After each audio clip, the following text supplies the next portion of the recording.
He played more consecutive Grand Slams than anyone in tennis history.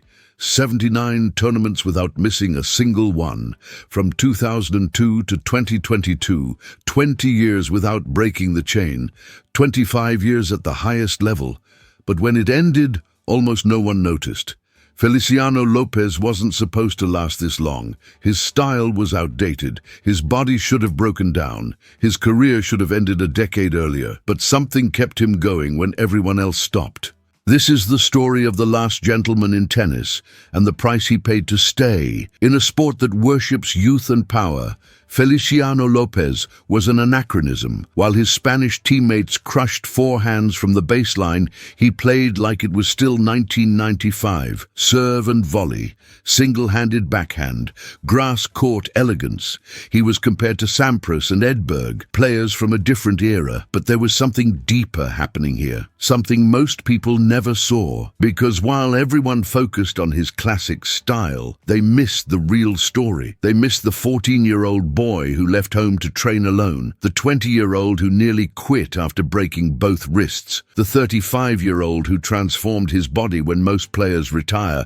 They missed the divorces, the controversies, the silent battles in management. They missed the man behind the serve. The question isn't how Feliciano López lasted 25 years. The question is, what kind of person chooses to survive that long in a game that's moved on without you? Toledo, 1981. A small city in central Spain, historic, quiet. Not the kind of place that produces tennis champions. Feliciano's father was a tennis coach. Not a famous one, just a local professional who believed in the sport. At 5 years old, Feliciano picked up a racket. By 12, he was good enough to train in Madrid. By 14, he faced a choice that would define everything. Leave home, move to Barcelona, train at the High Performance Center, or stay and probably never make it. He went. Most people don't understand what that means at 14. You're not just leaving your family. You're choosing a life where loneliness becomes normal, where discipline replaces childhood. López later said it was this decision, this early independence, that built his mental strength. But there was something else. Something darker that shaped him. One of his closest friends, a young player trained by his father, died of bone cancer. López carried a shirt with his photo for years after, traveled with it, kept it close. It's the kind of loss that changes how you see time, how you measure success. But at 17, his own time almost ran out. He broke his right wrist. Then, 2 years later, his left wrist, the one he used to hit every shot. For a left-handed player, this wasn't just an injury. It was a potential ending. He was 19. He had no ranking, no money, no certainty his wrist would ever be the same. And for the first and only time in his career, he doubted whether tennis was even possible. Most players would have quit here. Most players did. But something in López, that early independence, that friend's memory, maybe just stubbornness, refused to accept it was over. He recovered, slowly, painfully, and by 1997 he turned professional. But the injury left a mark deeper than the scar tissue. It taught him that your body is fragile, that careers end suddenly, that you have to protect yourself because no one else will. It was a lesson he'd never forget. What he didn't know yet was that his greatest battles wouldn't be against opponents. They'd be against time itself. But first, he had to prove he belonged. The early 2000s in Spanish tennis belonged to one narrative. Rafael Nadal, young, explosive, the greatest clay court player ever seen. And behind him, a generation of Spanish champions dominated the sport. Ferrero, Moya, Costa. Feliciano López was there too, but he was different. While they crushed balls from the baseline, he served and volleyed. While they owned clay courts, he won on grass. 4 titles at Eastbourne and Queen's Club. 87 career wins on grass, more than Nadal. He wasn't supposed to be the Spanish grass court specialist, but that's exactly what he became. In 2008, he helped Spain win the Davis Cup. Then again in 2009 and 2011. And finally, in 2019, 4 Davis Cup titles. critical victories in crucial moments. But here's what almost no one remembers. When Spain celebrated those victories, the headlines always centered on one name: Nadal. Even when Lopez won the deciding match, even when he delivered the crucial win, the narrative belonged to someone else. It wasn't dramatic. It wasn't malicious. It was just the reality of being very good in the shadow of greatness. But Lopez didn't complain. He kept playing, kept serving, kept showing up. In 2015, he reached his career-high ranking, number 12 in the world, 33 years old, an age when most players are declining. He was just getting started. And then, in 2016, something unexpected happened. Roland Garros, the French Open, clay courts, the surface he was never supposed to master. Doubles final, playing with Marc Lopez, no relation. They won a Grand Slam title at 34, on clay, in Paris. It should have been the crowning moment of his career, but personally, his life was falling apart.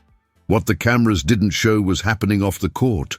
In 2015, Lopez married Alba Carrillo, a model and television personality. 11 months later, it was over. The divorce played out in public, tabloids, lawsuits, accusations on both sides. She called the marriage a mistake from day one. He responded through lawyers. The media fed on it, and through it all, Lopez kept playing tennis. 34 years old, personal life in pieces. Professional life still demanding perfection. This is the part of longevity no one talks about. It's not just physical endurance, it's emotional stamina, the ability to compartmentalize pain and keep performing. But there was something else happening during this time, something Lopez was doing quietly, behind the scenes. After turning 30, he'd become obsessed with something most players ignore: nutrition and fitness. Not the kind of fitness that builds power, the kind that preserves longevity. He restructured his entire approach to his body. Every meal planned, every workout optimized. He wasn't trying to peak anymore. He was trying to not decline, and somehow, impossibly, it worked. In 2017, his name surfaced in a match-fixing investigation. He denied it. The investigation cleared him, but the shadow lingered. And still, Lopez kept playing. 35, 36, 37. Players his age were retiring, becoming coaches, commentators, legends telling stories about the past. Lopez was still on court, still serving, still competing. In 2019, he married again, Sandra Gago. A quieter relationship, more stable. They had a son in 2021, Dario, then another in 2024, Marco. At 42, Lopez was changing diapers and managing baby schedules between tournaments. But here's what makes his story different from other aging athletes. He wasn't chasing one last title. He wasn't trying to prove something. He was there because being there was who he was. Tennis had become his identity so completely that he didn't know how to stop. And when the end finally came, it wasn't dramatic. No injury, no collapse, no final against a great rival, Mallorca, 2023, a quarter-final loss. 41 years old, still competitive enough to make quarters, he announced his retirement. And just like that, after 79 consecutive Grand Slam appearances, a record that may never be broken, he was done. The last gentleman had left the court. But survival isn't always a victory. What does it cost to outlast everyone else? The answer would come in what happened next.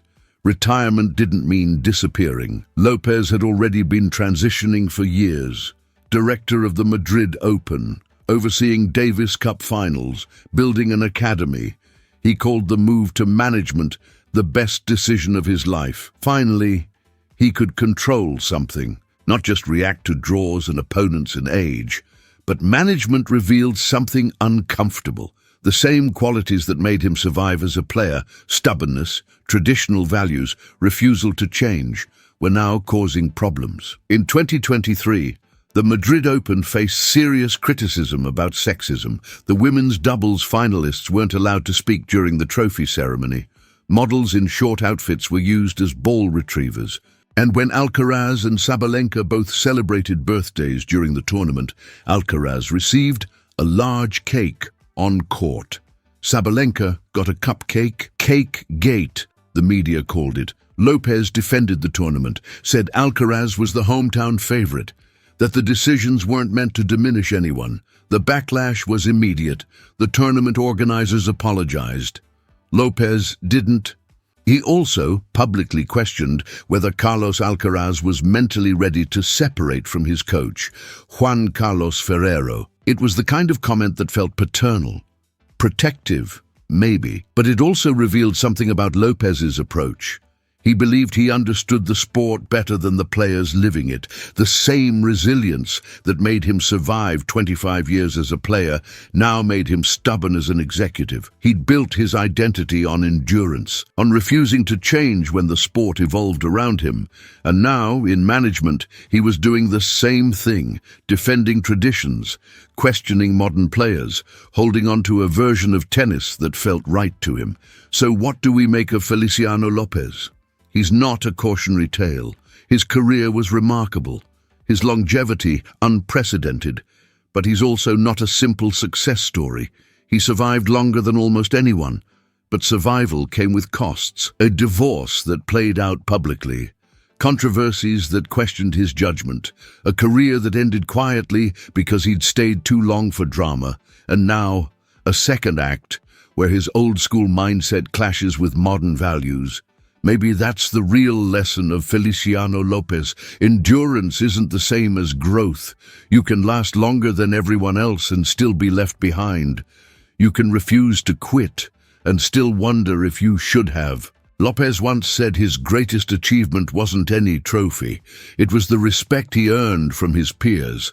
And maybe that's enough. Maybe being remembered as a gentleman, as a survivor, as someone who showed up every single time, maybe that's the victory.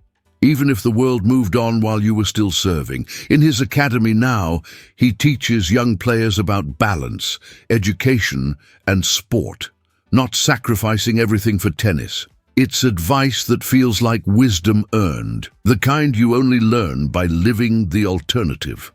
Feliciano López hit 10,261 aces in his career, fourth most in history. But the most impressive number isn't about power. It's 79 consecutive Grand Slams. 79 times he showed up when his body hurt, when his ranking dropped, when critics said he should retire. 79 times he chose to stay. The question isn't whether that was the right choice. The question is, could you have made the same one? Feliciano López played tennis for 25 years in a sport that usually breaks players in 10. He held on to a style the modern game rejected, and he survived longer than almost anyone. What does it cost to refuse to quit?